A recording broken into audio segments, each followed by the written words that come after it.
केसरकर शिक्षण मंत्री असताना त्यांचं खातं भोंदूबाबा चालवायचं असं राऊतांनी म्हटलं। एकनाथ शिंदेंनी केसरकरांचा आमदारकीचा राजीनामा घ्यावा असंही राऊत म्हणाले। शिंदेंचा अंधश्रद्धेवरती विश्वास नसेल तर तात्काळ राजीनामा घ्यायला हवा असं राऊतांनी म्हटलंय।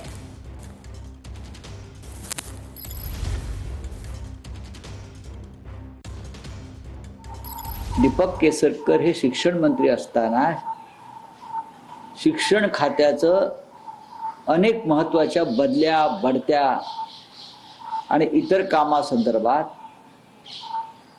हे बाबा स्वतः लक्ष घालून अनेक अधिकाऱ्यांना बदल्या किंवा बढत्या देण्यास दीपक केसरकरांना भाग पाडत होते। आणि ते ट्रायडंटला हॉटेलला बसून त्यांचे जे भक्त मंत्री होते त्यांना बोलवून ती कामं सर्व करून घेत होते। म्हणजे शिक्षण खातं हे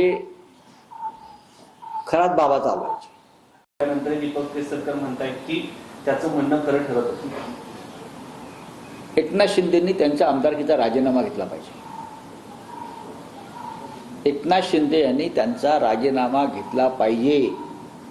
एकनाथ शिंदे जर त्या पक्षाचे नेते असतील आणि त्यांचा जर अंधश्रद्धेवरती विश्वास नसेल तर ताबडतोब रुपाली चाकणकरांपाठोपाठ त्यांनी या मंत्र्यांचा राजीनामा घेतला पाहिजे आणि एकनाथ शिंदे गटाचे जे जे मंत्री अशा कृत्यांमध्ये सहभागी आहेत त्यांच्या संदर्भात एकनाथ शिंदे यांनी त्यांची भूमिका स्पष्ट केली पाहिजे।